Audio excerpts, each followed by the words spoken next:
আসসালামু আলাইকুম দর্শকবৃন্দ, কেমন আছেন সবাই? তো প্রিয় দর্শক,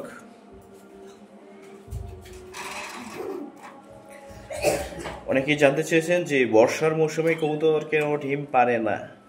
হ্যাঁ, তো কিছু কিছু কবুতর আসলে এই বর্ষার মৌসুমে নিজের থেকেই রেস্টে চলে যায়, ডিম পারে না, এবং আরও কিছু কারণ আছে, সেগুলো আমি বিস্তারিত বলবো। অবশ্যই শুরু থেকে শেষ পর্যন্ত ভিডিওটা দেখবেন, এবং যারা নতুন এই চ্যানেলটি এখনও সাবস্ক্রাইব করেন নাই অবশ্যই সাবস্ক্রাইব করে পাশে থাকার বেল আইকনটি বাজিয়ে অল দিয়ে দেবেন, যাতে আমার সব ভিডিওগুলো আপনারা সহজে দেখতে পান। হ্যাঁ, তো বেশ কিছু কবুতর নিজে থেকে রেস্টে চলে গেছে এই বর্ষার মৌসুমে। অ্যাকচুয়ালি একটা সমস্যা হয় কবুতরের, আর এটা হচ্ছে প্রাকৃতিক নিয়ম, সেটা হচ্ছে কবুতরের মল্টিং। হ্যাঁ, এই যে দেখুন প্রচুর পরিমাণে কিন্তু এই যে পাখনা জ্বরে।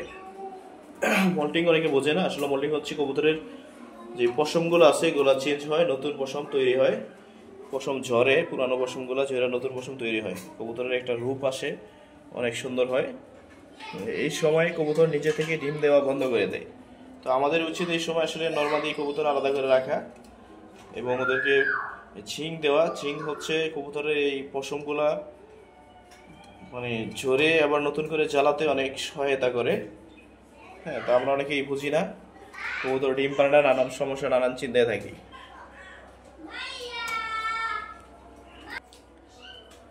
তো এই সময় কবুতরকে অবশ্যই পুষ্টিমানের খাবার খাওয়াতে হবে। হ্যাঁ, এতে কবুতরের মল্টিং চলাকালীন সময় তেমন একটা প্রভাব পড়বে না, এবং মল্টিং শেষ হলেই কবুতর সাথে সাথে ডিম বাচ্চা শুরু করে দেবে। হ্যাঁ, এবার অনেক সময় কবুতরের পুষ্টির চাহিদা ভালো থাকার কারণে, ভালো খাবার দাবার দেওয়ার কারণে কিন্তু কবুতর মল্টিং অবস্থায় অনেক সময় ডিম দেয়। এটা হচ্ছে আপনার উপর নির্ভর করবে কবুতরের আপনি কী পরিমাণ ভালো কোয়ালিটিফুল আপনি খাবার দিচ্ছেন। হ্যাঁ, এটা হবে আপনার উপর নির্ভর করবে। তো মোটামুটি কিন্তু আমার অনেকগুলো কবুতরই মোটামুটি মল্টিংয়ে চলে আসছে, যেমন এইখানেও। মল্টিংটা অনেকে বোঝে না, মল্টিংটা বুঝবেন হচ্ছে দেখবেন প্রচুর পরিমাণে এরকম আপনার কবুতরের ঘরে পাখনা পড়তে থাকবে, ঝরতে থাকবে প্রতিদিন। যে শিয়ালকুটি এগুলো কিন্তু আমার মল্টিং চলতেছে এগুলোর, যার কারণে কিন্তু ডিম দিচ্ছে না। আর আমি এখানে একদম মানে ওদেরকে হাড়ি ছাড়ে রেখেছি, আমি জানি যে এই মুহূর্তে ওরা ডিম দিবে না, হাড়ি ছাড়াই ওদেরকে রেখে দিয়েছি। মল্টিং চলতেছে, চলুক, এই অবস্থা। তো মল্টিংয়ের আগে যারা বাচ্চা দিয়েছে, ডিম দিয়েছে, এদেরই যে বাচ্চাগুলো দেখাচ্ছি, মাশাআল্লাহ, এই যে হচ্ছে প্যারেন্টস,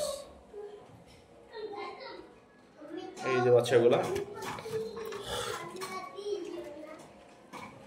100% পরিপূর্ণ দুইটা বাচ্চা পেয়েছি, মাশাআল্লাহ, অনেক সুস্থ স্বাস্থ্যবান। সবাই দোয়া করবেন বাচ্চাগুলোর জন্য।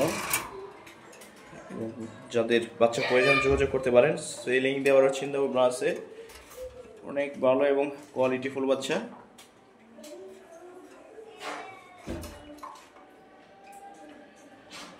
তো আপাতত এই কটা কবুতরেরই ভিডিও বারবার আপনাদের দিচ্ছি। আসলে যদি কিছু জানা থাকে বা কোনো বিষয় ভিডিও আকারে যদি বুঝতে চান কমেন্টসে বলবেন, ইনশাল্লাহ আমরা আপনাদের কমেন্টসগুলো রিপ্লাই দিব। আমার যেটা বলা ওরা মল্টিং শেষ।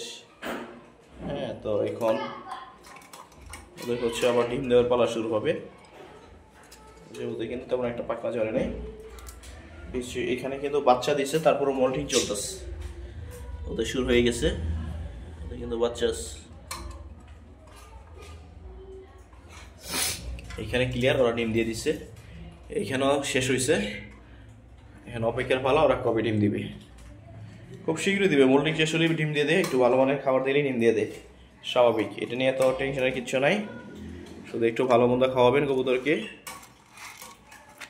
হ্যাঁ, তাইলেই আর সমস্যার সমাধান। তো দর্শক, এই পর্যন্তই, ভালো থাকবেন। যদি নতুন কোনো ভিডিও চান অবশ্যই কমেন্টসে জানাবেন।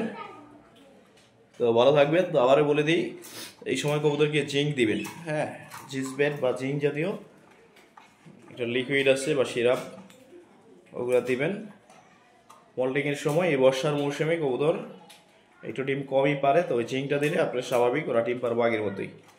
ভালো থাকবেন। আল্লাহ হাফেজ। আসসালামু আলাইকুম ওয়া রাহমাতুল্লাহি ওয়া বারাকাতুহু।